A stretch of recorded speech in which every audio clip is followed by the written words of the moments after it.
Welcome back to the new improved Markets Today. It's called Markets Today Talk Back, and we take all your questions on shares as well as on mutual funds. The stock market query expert today is Sharmila Joshi of sharmilajoshi.com. We also have Sharad Singh to answer your mutual fund questions, and Mitessh Thakkar of miteshthakkar.com to answer your trading questions, as it were, on equities.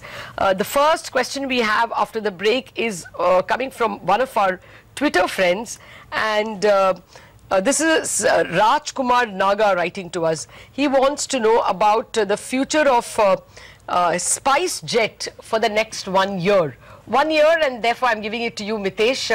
How does the chart look? See, I think the stock has been doing extremely well, and my sense is that I think now it's showing signs of, early signs of topping out. So I would, suggest that while the formation isn't yet complete, chances are that the stock will possibly peak out around these levels, and I think it will be a good idea to possibly now start taking profits off the table over here. Oh, take profit. What's the fundamental advice? Well, I'm not a great fan of aviation as a space, unfortunately, and I think I do tend to agree, because I think that we saw it in the results this time that higher crude prices were finally beginning to show. So while yes, I do agree that in terms of number of people who will fly, all that is likely to go up, number of routes is likely to go up. I think that in terms of the matrix that works for aviation as a play, where you had the benefit of lower crude prices as well as better sort of government policies, I think that's sort of now in the price. So perhaps these stocks will go up with with earnings, but it will be a more sort of a measured rise from here. Okay. So I think I would agree with Mitessh on that. Okay, we have Jayant Adani on the line. He's from Gujarat, so let's find out what his question is. Good evening, Mr. Adani. What is your question? I bought 200 Lupin at 1380 for medium to long term. Can I hold or more bought? Okay, well, let's get the experts to answer. Mitessh, what do you think of Lupin? And he's also asking whether he should add more. Well, in fact, Lupin to me still looks like a stock which, after having rallied from levels of about 100 to about 2000, starting from 2009 till about 2016, I think it's going through a bigger correction. So the long-term chart isn't positive at all. I think, unfortunately, it's already declined much, but I think the chart structure has been negative for the last few months now. I think my sense is that I think exit it out. I think go into a stock which is possibly showing signs of a longer-term uptrend. Couple of capital good names, even Reliance I think is doing that, and maybe on declines. I think Reliance could be a good entry point to switch rupee to rupee from Lupin to Reliance, and I think Reliance in the next 2 years will do much better than Lupin. Any capital good that you referred to? See, amongst the large caps, I think I still like BHEL or L&T. I think there's significant upside left. ABB also, used to be a favorite, but the stock has run up quite a bit in the last few days. But BHEL and L&T, I think, are suggesting that in the next 6 to 8 months, there could be about 40-50% kind of an upside. So BHEL, I'm looking at targets around 240, 245. L&T, I think, though not so aggressive target, but I think 2000 is something which is very possible. Okay, so Mr. Adani, the advice from the expert is that perhaps Lupin is not going to get back to its old highs anytime soon. You are advised to look at shares like Reliance, maybe L&T and BHEL as well. All right, let's move on. We have SR Khan calling in again from Gujarat. I believe he has a question on TCS. Good evening, sir. Good evening. Tell us, how can we help you? Madam, I am holding 50 TCS at 2350 for the last 15 months. Okay, I can hold it, but I would like to know whether that would be advisable or should I stick to some other script?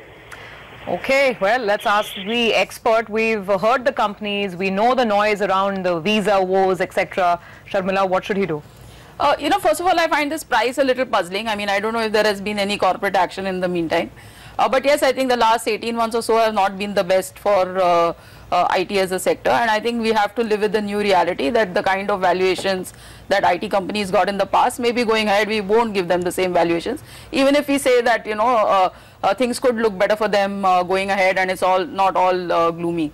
So I think the question remains that if you're patient enough and if you want to hold on, definitely I think TCS is among the best IT companies that we have out there. So I think if you are patient enough over, these blue chips do tend to reward you if you hold them long enough. But at the same time, we are sort of in a market that's moving up every day, and mid caps are really doing their own thing. So I think if you really feel that you're being left out of the market because you're stuck with a stock or a sector that's not moving, then yes, I think you can go ahead and Mitessh also mentioned some other leverage sectors with leverage which he expects to move up before an IT.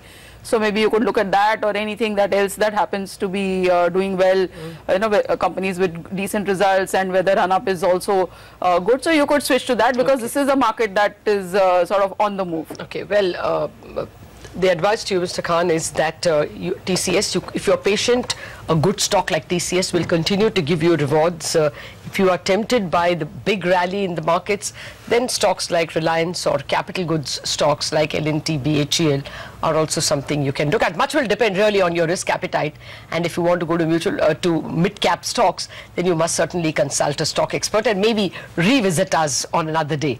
For the moment, sir, we are moving on to our next viewer. Hemanjani Kilaru has tweeted to us, and his tweet is on JSW Steel. He has bought the stock at 197 rupees, wants advice on whether to hold or sell the stock. Mitessh?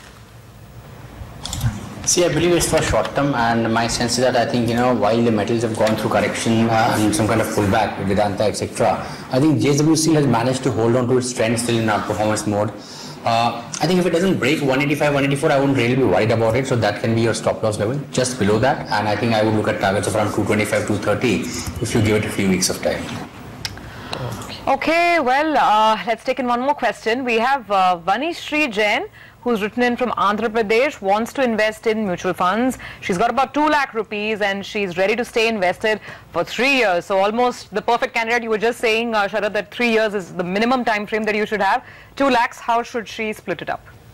Well, one part which is not answered is what's the risk profile of the investor, but let's assume they can be either aggressive, conservative, or a moderate risk profile. So only if the profile is aggressive, she can go into a bit of equity, maybe 20% equity, rest should be in the debt funds. Otherwise, it has to be all in the debt funds.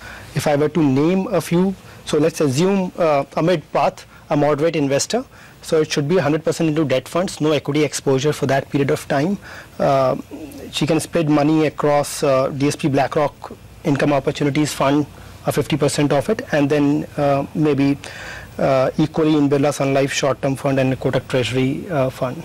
So it would be all debt fund for 3-year period if the horizon. And any equity? 3 years, not equity. If a person is very aggressive, I do not know that as of now. Then what equity fund should Franklin Blue Chip is a good fund with 20% exposure. Franklin Templeton. Franklin Blue Chip. Blue Chip. All right. So you can take that if you are an aggressive investor. If you haven't been thinking that the market is at top, if you haven't been thinking about it and should you invest, then perhaps you might have an aggressive profile.